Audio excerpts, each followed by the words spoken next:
There are moments in history when heaven leans close, when the spiritual atmosphere shifts, when God himself begins to separate light from darkness. We are living in such a moment now. Not a season of silence, but a season of shaking. Not a season of comfort, but a season of awakening. The world is drowning in deception, and God is purifying his church. Jesus warned that in the last days, deception would not whisper, it would roar. False voices would rise. False prophets would multiply. False teachings would spread like wildfire. And many, yes, many would be swept away. Some by culture, some by tradition, some by leaders who never carried God's heart, some simply because they were never taught to test what they hear. But God sees the difference between those who deceive and those who were deceived. Throughout Scripture, God has always rescued the sincere, even when they were surrounded by corruption. Noah's day was not just a story of judgment, it was a story of mercy. The innocent were caught in the fallout of human sin,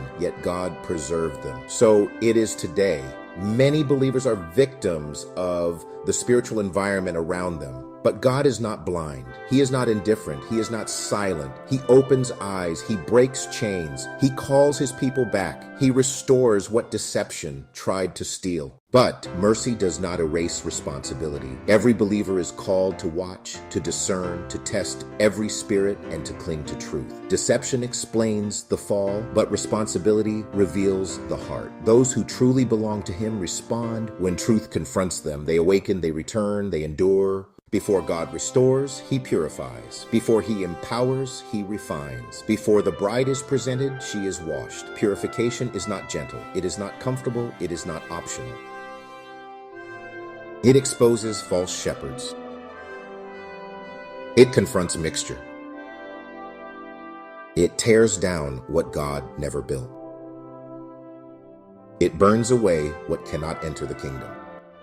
This is not punishment. This is preparation. When the fire finishes its work, something extraordinary emerges. A church that is not confused, but clear. Not divided, but united. Not compromised, but consecrated. Not powerless, but unstoppable. A purified church becomes a prophetic church. A discerning church. A holy church.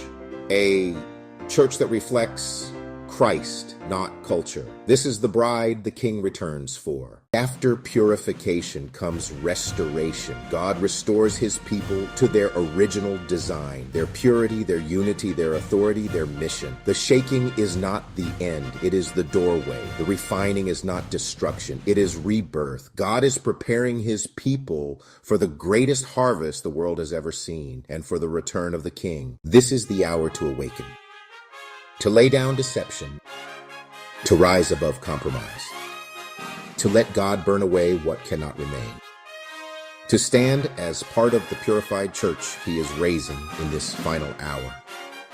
Purification is not God's anger toward his people. It is his mercy. It is his love. It is his preparation for the age to come. Stand firm. Stand pure. Stand ready. The king is coming.